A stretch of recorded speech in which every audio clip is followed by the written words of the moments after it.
Voltamos para o segundo bloco do programa Ponto de Vista. Estamos recebendo os vereadores Paulo Henrique Andrade e o vereador Eduardo Edamitsu e temos como convidada a juíza Adriana Maria Queiroz, ela que é de Tupã e que hoje reside em Goiás e que está na cidade, participou de um evento voltado à educação, está aqui na TV Câmara contando a sua história que começou de início contando para a gente um pouquinho as suas dificuldades, mas principalmente o seu empenho para poder estudar e lutar pelos seus sonhos. No primeiro bloco nós conhecemos um pouco o seu início dos estudos e a sua formação. E agora, doutora, finalizando a faculdade, a senhora poderia ter parado, né, na formação, ter buscado a advocacia, ter se formado, mas a senhora tinha sonhos maiores. A partir daí, o que a senhora buscou? Como é que foi esse caminho dali para frente? Formada, advogada, bacharel em Direito,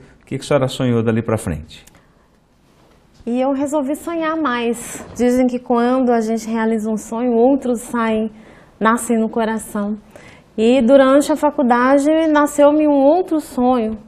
E dessa vez muitas pessoas diziam para mim que realmente era impossível. Mais uma vez, né? Mais uma vez. Causei perplexidade, inclusive dos meus familiares. Diziam para mim que isso era impossível, não era para pessoas como eu. Mas eu resolvi ir em busca desse sonho. Queria me tornar juíza de direito. E para isso, sabia eu que tinha que adquirir muito conhecimento.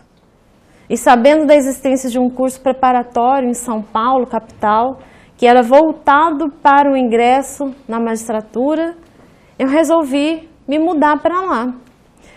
De que forma eu materializei essa situação? Continuava com dificuldades financeiras, a minha família não poderia me auxiliar, e para estudar nesse curso eu deveria mudar para São Paulo, porque na época não existia essa tecnologia de hoje, curso à distância, online. Somente quem realmente fosse até a sede presencial é que poderia fazer parte. E eu resolvi pedir demissão na Santa Casa, conversei com os diretores, falei do meu sonho, do meu projeto. Eles me ajudaram, nós fizemos um acordo trabalhista. E eu, com esse dinheiro da rescisão do trabalho, eu resolvi me mudar de Tupã. Mudei-me de Tupã em companhia de 2 sacolas plásticas, onde eu levei meus poucos pertences. Mas comigo eu carregava a minha maior bagagem, que era a minha força de vontade. E lá em São Paulo eu aluguei um quarto num pensionato de estudantes no bairro da Liberdade, matriculei-me no curso preparatório Damaso de Jesus, e o dinheiro que eu levava comigo daria para eu ficar lá durante um mês. E nesse período eu me dotei da convicção de que eu conseguiria um trabalho para poder pagar os meus estudos e permanecer na cidade. Mas o tempo passou, esse um mês voou e eu não consegui. Então eu me vi diante de um grande dilema. Voltaria para Tupã, de onde muitos disseram que eu jamais deveria ter saído, ou eu conseguiria alguma coisa naquele momento. E lembrando-me das pessoas que me ajudaram durante essa minha trajetória até então, resolvi bater as portas do curso preparatório Damaso de Jesus e pedi uma oportunidade de falar com o professor, que era o proprietário do curso. Fui atendida pelo próprio professor Damaso de Jesus, jurista, procurador de justiça aposentado e fundador do curso preparatório. Contei a ele sobre o meu projeto, sobre tudo o que eu tinha feito para chegar até ali. E ele se sensibilizou, viu em mim uma pessoa que estava obstinada em alcançar os seus sonhos. E ele acreditou em mim, concedeu-me uma bolsa de 100% de estudo. E ainda me ofereceu um trabalho no curso preparatório para que eu pudesse pagar então o meu aluguel e as minhas despesas na cidade. Comecei a trabalhar como auxiliar na biblioteca e frequentar o curso preparatório com bolsa de 100%. E ali eu permaneci estudando sábado, domingo, feriado e dediquei durante longos 7 anos. Enfrentei 18 reprovações em concurso público, mas mantendo uma fé inabalável, que não conhece as dificuldades. Em janeiro de 2011, eu finalmente assumi o cargo de juíza de direito no estado de Goiás. Realizei o meu sonho. 7 anos, 18 reprovações. Não desistiu em nenhum momento. Passou Jamais. pela cabeça. Momentos de dificuldades inúmeros, desânimo, sim. Porque apesar da dedicação de tudo que eu estava fazendo, eu não conseguia aprovação. Mas eu resolvi permanecer, porque o meu sonho era aquele, e eu não poderia desistir no meio do caminho. Eu tinha a oportunidade, eu consegui um trabalho, uma bolsa, como que eu desistiria no meio do caminho? Eu resolvi seguir até o fim. E amargando aí 7 longos anos de reprovações, eu permaneci, me dedicando ainda mais após cada resultado negativo, até que um dia eu finalmente alcancei o meu sonho. Muitos companheiros ficaram pelo caminho. Muitos. Às vezes, companheiros que tinham até melhores condições do que eu, maior conforto para poder estudar, ficaram pelo caminho. Agora, até o vereador falou que estudou em São Paulo, morou, né? São Paulo, em 7 anos, ele nos dá, né, muitas oportunidades, desvia o nosso foco muitas vezes, né, vereador? Escutando ela falar, eu fico 2 coisas que me fazem perguntar. Primeiro, que quando a gente quer o caminho, melhor caminho, a gente não escolhe o caminho mais fácil. E você mostra isso, porque acabou uma faculdade, única filha que fez uma faculdade. Tinha tudo para ficar em Tupã, trazer um melhor sustento para a família, trazer uma melhor vida, qualidade de vida para todos, e enfrentou esse medo de ir para São Paulo, uma cidade grande, onde você não tem familiares, onde você não tem a quem recorrer, às vezes, muitas das vezes. E principalmente, doutora, o que me vê que você é uma vencedora não é só você, mas sim uma família por trás. Porque era natural que todos os irmãos cobrassem de você que não, você não vai ficar em São Paulo. Você fez a faculdade, nós te ajudamos e você tem que ficar aqui em Tupã para ajudar. Mas pelo que a senhora fala e mostra, talvez aí foi a sua força também, de ter uma família que vê o desempenho, vê a dedicação e aposta nisso. 7 anos em São Paulo, imagino que a senhora não deve ter sofrido e escutado daqueles familiares, daquela cunhada, daquele cunhado, até mesmo de um próprio irmão, às vezes falando, pô, ela é ingrata, fez faculdade, está em São Paulo e não está aqui. E como que a senhora enfrentou tudo isso dentro da sua própria casa, às vezes alguém trazendo para a senhora uma palavra que não era a palavra que a senhora queria escutar? Como foi isso? Além de ouvir isso que você bem pontuou, ainda havia um outro tipo de fala. Até quando você vai insistir nisso? Porque os anos foram passando, as reprovações iam se acumulando. Eu me arrepio, a senhora falando, estou arrepiada. E não só os familiares, mas também os amigos que buscavam tirar essa, aspas, ilusão, fecha aspas, da minha mente. Você não vai conseguir, Adriana, vai trabalhar, diziam para mim. Larga desses estudos, desse livro, vai trabalhar, né? Mas eu digo o seguinte, às vezes até para as pessoas que estão passando por essa situação, por cobranças, há algo dentro da gente que nos faz permanecer. Permanecer quando todos dizem para a gente sair e em busca de caminhos mais fáceis, portas mais largas.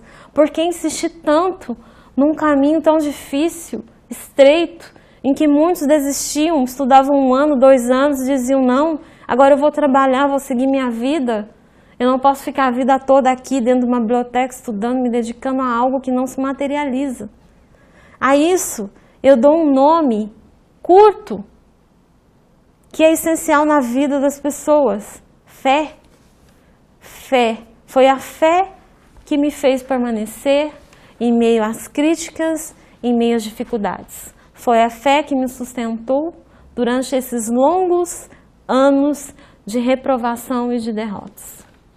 Isso é magnífico, né, Chigueiro? A gente vê, você que tem filho, a gente vê que são exemplos como esse, doutora, que nos mostram que fé, família, união, persistência fazem a diferença como um todo para chegar nos nossos objetivos e no nosso sonho. E isso realmente está claro quando a gente escuta a doutora Adriana falar, não é verdade? Isso é característico do empreendedor, né? A fé em Deus, persistência, poder de persuasão e a honestidade e a humildade que foi utilizado em todos na sua vida ali. Realmente todos convenceram as pessoas chaves para estar te auxiliando e chegar hoje aí como juíza. Eu acho que por mais do cargo ainda está divulgando isso para a população, para as crianças aí, que realmente, se a pessoa sonhar e for buscar, ela vai conseguir chegar no seu objetivo. Doutor, o Eduardo falou algo importante, né? Juíza, a senhora foi para Goiás, hoje está lá há quantos anos já como juíza? Desde 2011, são 7 anos. Há 7 anos. 7 anos. Há 7 anos. E agora a senhora resolveu escrever um livro e externalizar essa história, contar para todo o Brasil, inclusive já esteve em vários programas contando essa história que é tão rica. Por que colocar num livro e dividir isso com todo mundo? Meu propósito, quando eu escrevi este livro, é justamente esse que eu estou fazendo agora. Motivar as pessoas a acreditarem na vida, motivar as pessoas a voltar a acreditar em seus sonhos, mesmo que eles estejam tão distantes, mesmo que ele esteja distante, que a pessoa esteja em situação tão desfavorável como eu também estive. É preciso sonhar. Eu penso o seguinte: qual o sentido da nossa existência? Por que estamos aqui? Será que é para nos acomodarmos e deixarmos a nossa vida passar em branco? Ou é para se escrever uma história? Então eu fico muito feliz em poder partilhar um pouco da minha trajetória. Foram episódios que eu trouxe nesse livro, por isso eu fiz em formato de 10 passos, porque cada passo que eu escrevi aqui eu considero essencial na vida das pessoas que sonham, na vida das pessoas que querem fazer algo novo. Por isso, a minha dedicação para escrever esse livro e transmitir a todo mundo que me escute, que leia o que eu escrevi, que é possível realizar sonhos, vale a pena sonhar. A senhora é juíza da Vara Civil da Infância e da Juventude, lá em Quirinópolis, estado de Goiás. Tem alguma relação com a sua vida, com a sua história? Porque é uma vara que deve ter uma série de problemas familiares, de infância, questões. Sim, quando eu cheguei na fase de promoção para me titularizar, eu escolhi essa vara. Tive a oportunidade de escolher, fazer a inscrição e obtive a promoção através dos critérios específicos. E por que eu escolhi a vara de infância e juventude? Porque eu acredito que é justamente nessa forma de atuação que eu tenho feito que eu posso concretizar aquilo que mais me chamou a atenção nessa carreira, que é essa possibilidade de interferir e de forma positiva na vida das pessoas. Eu me deparo hoje, no dia a dia, com crianças, jovens, pré-adolescentes, que não têm mais sentido em suas vidas, de forma tão precoce e assustadora. Eu escuto jovens que não têm sonhos, que não acreditam no futuro, não têm ideais, vêm de contextos familiares destruídos, sem valores. Então, ter a oportunidade de, através de uma decisão, encaminhá-los, através de uma sentença, recolocá-los em núcleos familiares diferentes, a oportunidade de falar a esses jovens e jogar sementes de esperança para que construam o seu futuro de uma forma diferente, é uma realização pessoal que eu não tenho nem como descrever. Por isso hoje eu sou tão realizada profissionalmente e certamente eu faria tudo o que eu precisei fazer novamente para estar onde hoje eu estou. Nós tivemos, né? O senhor quer completar, vereador? Não, realmente é gratificante ver isso e ver que exemplos próximos da gente se concretizam quando você tem foco. E não dá para ter 2, 3, 4 focos na vida, né, doutora? Se você tem um foco, é esse que você tem que buscar é esse que você tem que trilhar, é esse que você tem que almejar. Então, parabéns, doutora. É gratificante. Ficamos tristes só porque é em Goiás. Se pudesse transferir para Tupã, seria muito gratificante, mas sei que a senhora está lá passando e fazendo realmente isso. Obrigada. Divulgando esse trabalho, mostrando para esses jovens que realmente isso acontece, pode acontecer, e que nos brinda vindo aqui, às vezes, mostrar também um pouco isso para os nossos jovens aqui de Tupã, que na grande maioria, às vezes, acham que tem que mudar de cidade ou, às vezes, trabalhar num emprego que não é aquilo que eles gostariam, porque simplesmente não vem um futuro, um sonho que eles possam alcançar. Doutora, né, nessa vida aqui, que a senhora passou tantas dificuldades, deve ter tido muitos momentos de solidão, de dificuldade, né, nunca pensou em desistir. Mas hoje, quando a senhora desenvolve o seu trabalho, quando passa, o que ainda a emociona? Quando a senhora se depara com um caso, quando a senhora vê um problema, a senhora sabe que poderia ser diferente, principalmente na vara da infância e da juventude. A senhora vê crianças, muitas vezes, sabe que talvez não tenha uma oportunidade lá na frente, tudo poderia ser diferente. O que a emociona, o que a deixa, muitas vezes, né, com a sensação de que a vida poderia ser diferente para aquelas pessoas? Eu me emociono frequentemente na minha atuação. Desde de pequenos momentos em que eu visito casas de acolhimento e que eu vejo crianças ali esquecidas pelos seus familiares, esquecidas às vezes pela sociedade. Me emociono quando eu interrogo um adolescente que se envolveu num ato infracional e que eu questiono a ele o que ele quer para a sua vida e ele me diz nada. Me emociono quando eu chamo um pai e uma mãe para conversar sobre a situação do seu filho e eles me dizem, eu quero entregar esse moleque aqui para a justiça porque eu não o quero mais.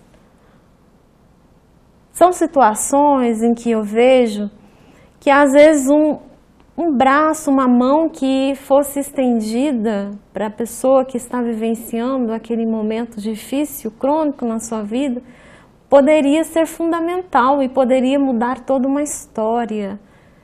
E às vezes eu, na minha atuação jurisdicional, sou essa mão que se estende.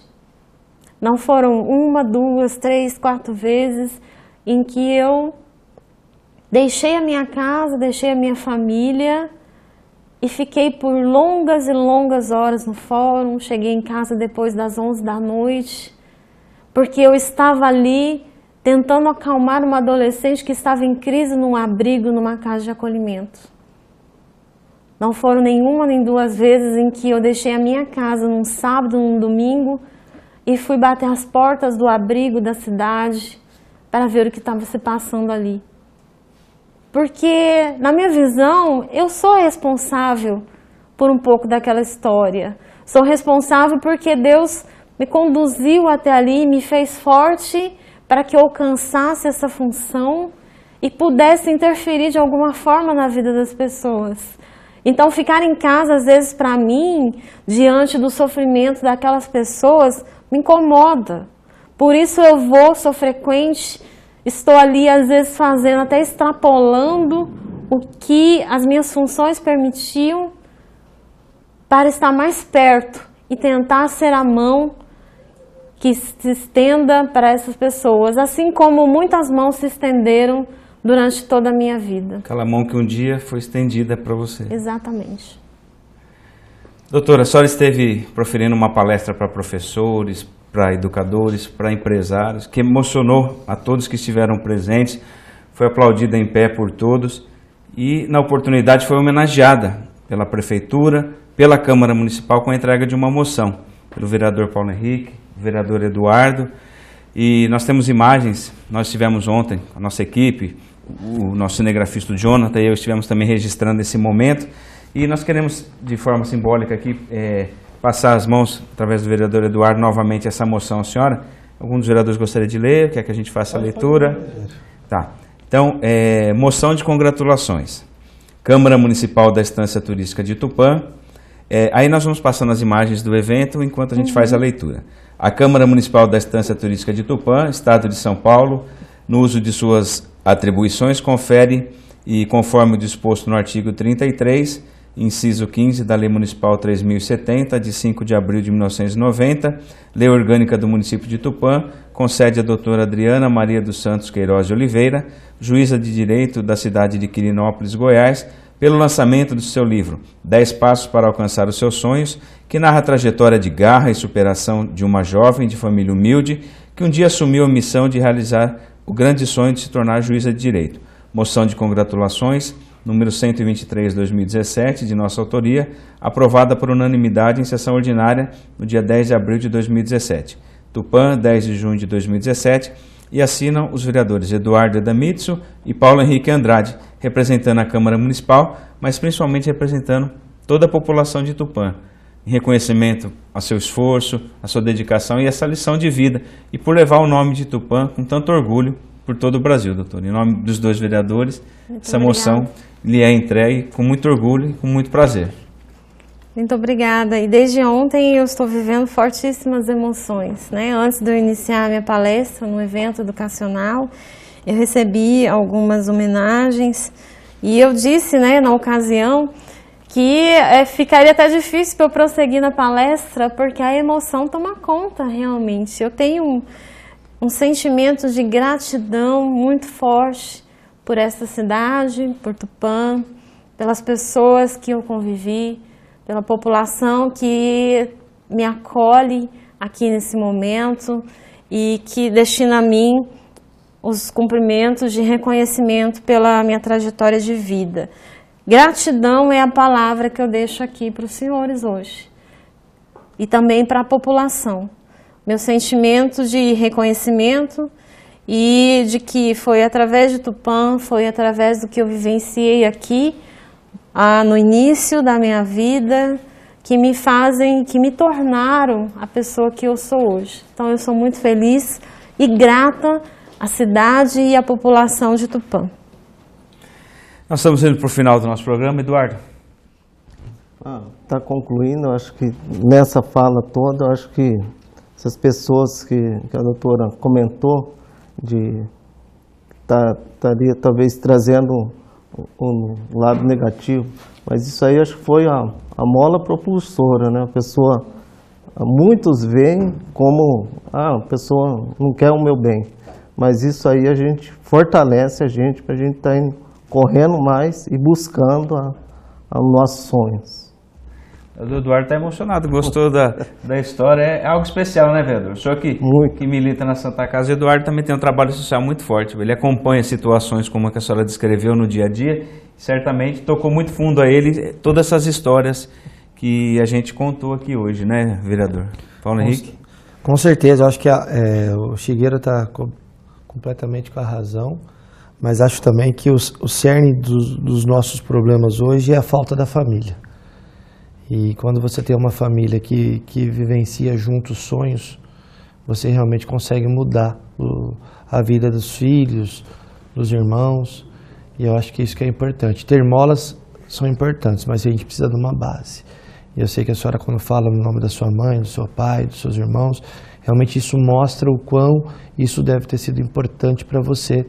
E o que eu gostaria que a senhora deixasse, principalmente para essas crianças, para os pais que às vezes se encontram nessa situação de às vezes não conseguir domar o próprio filho, de às vezes perder o espaço, às vezes para um traficante, para um cara que está lá na ponta, que às vezes tem muito mais a situação financeira, o como a gente pode trabalhar isso e como a senhora faz isso lá e que a senhora poderia passar um pouquinho disso para a gente, porque eu acho que é isso que eu acho que é a semente que a gente tem que plantar. A família, voltar àquela situação de família, bença pai, bença mãe, sim senhora, o respeito, porque eu acho que isso vai voltar.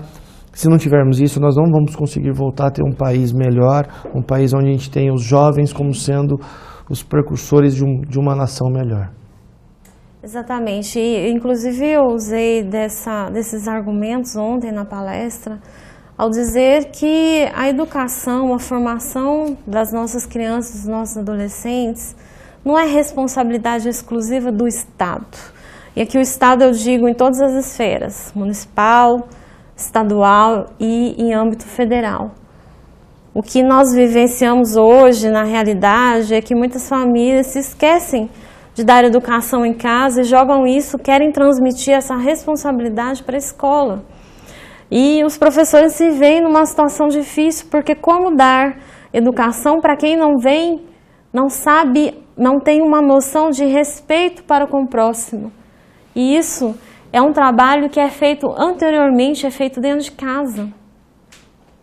Quando eu entrevisto um adolescente, uma criança que chega na atuação da vara da infância, e nós vamos investigar, eu já até sei o resultado dos estudos sociais que chegarão, psicossociais que chegarão até mim.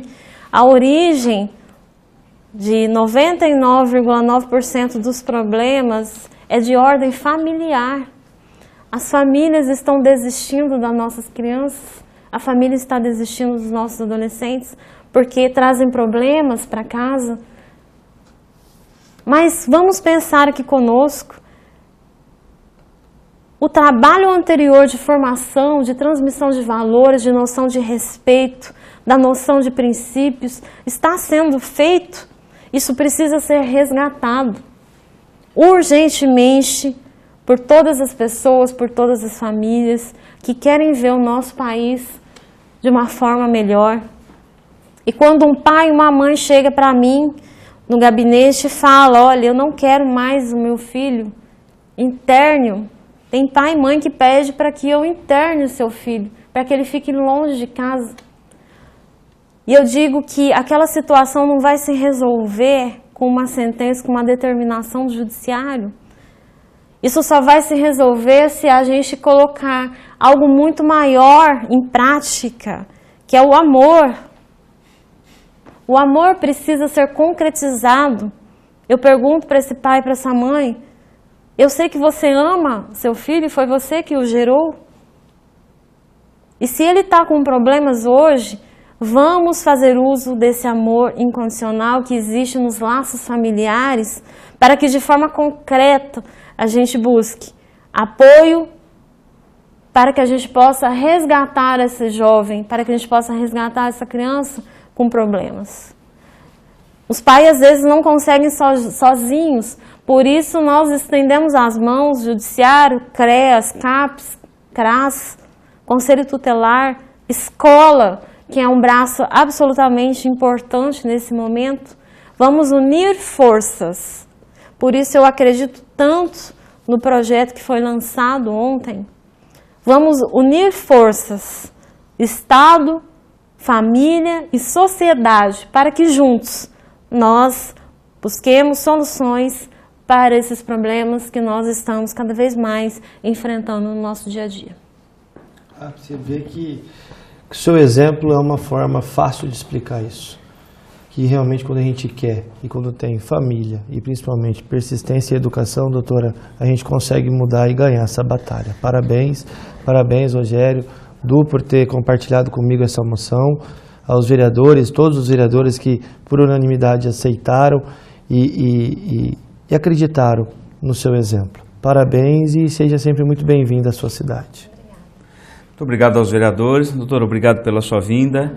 Nós ficaríamos ouvindo aqui muito mais tempo, mas o nosso tempo terminou. Obrigado pela sua vinda e seja a primeira, né, para nós aqui da TV, de várias vezes que a senhora venha dividir essa história aqui. Parabéns pelo livro. Quem quiser conhecer um pouco mais da história, 10 passos para alcançar os seus sonhos, doutora Adriana Maria Queiroz, a história real da ex-faxineira que se tornou juíza de direito. Nós temos a imagem do livro para que você possa acompanhar e conhecer um pouco mais dessa história. E nós ficamos por aqui com o programa Ponto de Vista. Hoje nós levamos até você essa história tão especial e esperamos ter contribuído para que você entenda um pouco mais a importância da educação na vida das pessoas. A importância de se sonhar, mas principalmente de se colocar em prática e de se acreditar. Nunca desistir. Acredite nos seus sonhos, que eles modificam a sua vida e modificam também tudo ao seu redor. A TV Câmara é uma TV pública criada pelos vereadores há 7 anos com a função de levar até você informação. E hoje nós cumprimos esse papel, levamos até você informações importantes. Nós ficamos por aqui, agradecemos a sua companhia e até um próximo encontro.